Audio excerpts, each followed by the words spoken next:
Hi, and welcome to another episode of Music is a Journey Side Trips. I'm Peter Scove, and today I want to talk about a band that I really liked for a little while. I've always liked them, basically, since my junior high school days.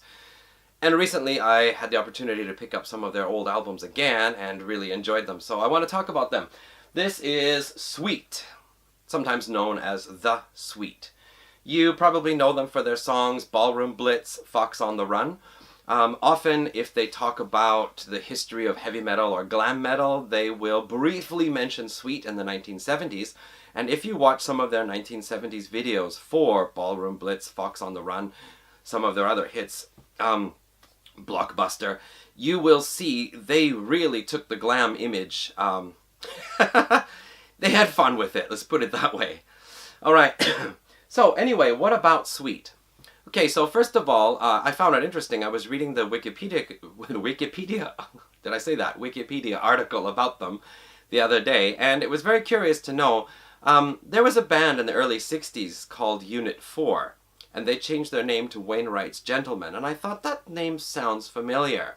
Now, all the members in that band were none of the members who later on performed in Sweet until drummer Mick Tucker joined, drummer of Sweet. And then their singer left, and they brought in Ian Gillan of Deep Purple. Yes, that's why I knew who Wainwright's Gentlemen were. So Ian Gillan and Mick Tucker performed together in Wainwright's Gentlemen for a short time before Ian Gillan left to join Episode 6. Later, Brian Connolly took over. He is the Sweet vocalist, this blonde chap here. He joined Wainwright's Gentlemen, and after a while, Wainwright's Gentlemen separated, people went off, did their own things, but Brian Connolly and Mick Tucker stuck together and decided to form their own band called The Sweet Shop, or Sweet Shop. However, shortly after, some other band released a single under the name of Sweet Shop, so they changed their name to The Sweet. Now, they were trying to get their own music together, and two songwriters, Nicky Chinn and Mick Chapman, they were writing a lot of bubblegum pop type songs, and they were looking for a band to perform their music. So, Sweet, eventually The Sweet, got connected with them. And in the beginning, basically, it was Nicky Chinn, Mick Chapman writing the songs, Sweet performing the vocals, and a lot of the recordings were actually done with session musicians on the instruments. However, they are a band who can play their own instruments, right? So they were performing their own songs live and so on, just in the recording studio. Apparently there were session musicians. Anyway, it went on. They released a number of singles. Most of them didn't really chart very well. They even did an Archie's cover. All right. But finally they had some success with Alexander Graham Bell, a single in 1971. And then they had some success with other songs like Little Willie, Blockbuster, I think it was. There were some other ones. So they finally put together, they had one song, Funny Funny, as well, huh?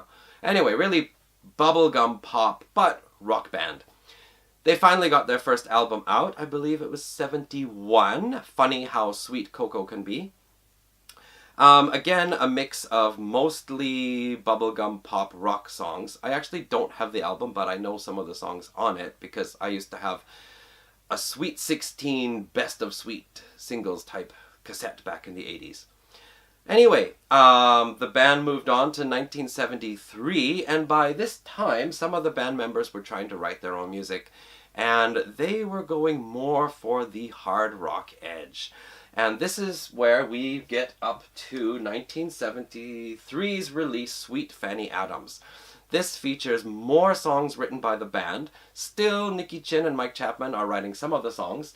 And this basically sets the style over the next 4 Sweet albums. We have quite raw, fun, teenage-oriented hard rock, sometimes a bit older, like 20s-oriented hard rock, but also these high-toned vocals, which I'm going to say now, in a previous short trip video, I was talking about Queen.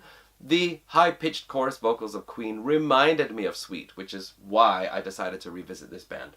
So we've got this raw, hard rock, fun hard rock band, sometimes rocking out a bit heavy and strong. We have these sometimes very poppy, fun, melodic choruses, and these high-pitched backing vocals as well.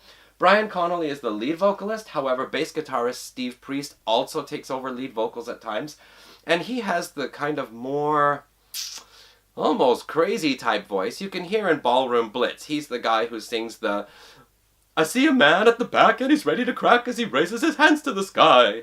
This kind of Snagglepuss type voice, and you can hear him in other songs as well. And what song is it now? Drat! One song I really like. It's him doing the lead vocals all the way through. Anyway, watch the video of them playing live for Music Land, something like this, November 11th, 1974, singing the song No You Don't. Steve Priest and Brian Connolly share the vocals. Mick Tucker on drums is going absolutely nuts. It's really crazy. He's having a blast. It's fun to watch.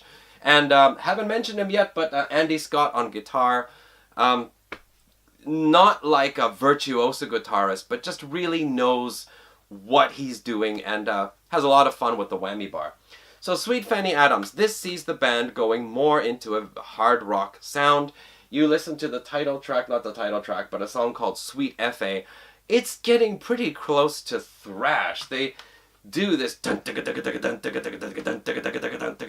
of guitar riff, lots of heavy stuff. The interesting thing is they do use synthesizer, but only in certain songs for certain effects. And if you hear the Fox on the Run song, you watch the video, you can hear that synthesizer being used in there. The curious thing is that the studio version of the song doesn't have that, and it's more of a hard rocker. Anyway, 1974, then, Desolation Boulevard. If you are from North America, you will notice that the album cover is a little bit different. That's because the North American release of Desolation Boulevard was actually a compilation of the European release and Sweet Fanny Adams, taking songs from both albums, plus the Fox on the Run single and Ballroom Blitz single. I had that album in the 1980s because that was the only Sweet album I could get on cassette until I found some later albums in a used cassette store, a record store. But it was a great album. I liked every song, even Fox on the Run, which was really kind of poppy, but still, yeah, I liked every song. And now, I got these two at last.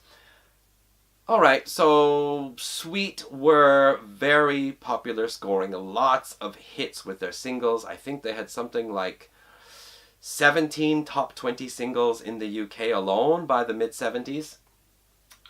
But they say that their album sales were always behind their single sales. I was very glad to get both these albums because not only can I hear the original albums in their entirety, there's also a whole bunch of bonus tracks on here as well, including some of the singles I knew from the Sweet 16 cassette I had. Not all of the songs are as gripping as the ones I knew. There are some new pleasant surprises, songs I hadn't heard before, some great riffs, some great singing, cool music, lots of fun. Some of them are just kind of straightforward 3-star hard rock songs. Nothing in particular to write home about, as they say. But anyway, yeah. One thing I was going to mention, these two albums, as I said, for the North American release, songs from both were picked. This is a fairly common thing. In Canada, we had Triumph, and we also had a band called Thundermug in the 1970s. Both of their first two albums were combined, some songs selected from each for the American release. So in America, the Triumph debut was Rock and Roll Machine, which included music from their self-titled debut and Rock and Roll Machine. Thundermug the same. Thundermug Strikes and Orbit were combined into one album, Orbit. And perhaps more famously, AC/DC. Their Australian releases, TNT and High Voltage, songs were combined. Some from each album were combined for the international release of High Voltage. So, fairly common thing. These days, however, people are happy to get the original albums plus bonus tracks. Did that. Happy about it. Okay. One other CD I was able to get by Sweet, I think in the early 90s or late 80s, was one called Hard Centers, which featured 3 tracks from each of their 4 hard rock themed 1970s albums. Sweet Fanny Adams, Desolation Boulevard, Give Us a Wink, and Off the Record. Off the Record? Off the Record. Okay. So, Some of the songs on these albums I know. The rest of the albums are all new to me. Again, some tracks, great stuff. Didn't know about it before. Glad to hear it. Bonus tracks, although these ones here, the bonus tracks are not so much unreleased singles as they are alternate versions or demos. So, most cases the bonus tracks are not as interesting. But anyway, there is actually a 9-disc box set, all of Sweet's albums, and that's where these come from. You can buy them individually. You can see, nice digipack that folds out like so. Give us a wink, like here. There we go. What's on Give Us a Wink? Cockroach, if you've heard that one. The Lies in Your Eyes. Action, love that song actually. Yesterday's Rain, White Mice. Some of the songs that I had actually heard before. Lost Angels, Windy City, Live for Today. So, that was Sweet. These 4 albums are the hard rock, kind of a glam rock, almost heavy metal Sweet, with the sometimes poppy choruses and chorus vocals. After this, they released an album where they really changed the direction of the band. I think it's Cut Above the Rest, which had the hit single Love Is Like Oxygen. The single, it's short. The studio track is 6 minutes long. It has this whole piano and acoustic guitar interlude in the middle. But they really diversified their sound, and the hard rock sound that they were known for was quite thinned out, to say the least. Brian Connolly left. They did another album called... Was it Level Headed that was next? Maybe Level Headed was first and then Cut Above the Rest. Anyway, the band continued as a 3-piece without Brian Connolly. They think they did 1 or 2 more albums. Yeah, a total of 9, and then they split up. Unfortunately, Brian Connolly passed away in 1997. Mick Tucker, that fun drummer who's one of the highlights of the band, passed away in 2002. Bass and vocals Steve Priest has a American version of Sweet based in California, and Andy Scott, the guitarist, has a UK version of Sweet, both of them keeping the Sweet legacy alive. They have an official YouTube channel. You can watch all sorts of videos of their classic 70s songs, the band performing live and on TV shows. As well, you can find their websites. You can hear what the band is up to. You can buy t-shirts. Been thinking about that. So, if you haven't checked out Sweet, do check them out. If you know about them and you don't like them, move along. If you know about them but are curious to hear more, again, do check them out. Alright, that is Music is a Journey Side Trips for today. I'll be back with another side trip later on, as well as the regular Music is a Journey episode series. So, thanks for watching, and see you again.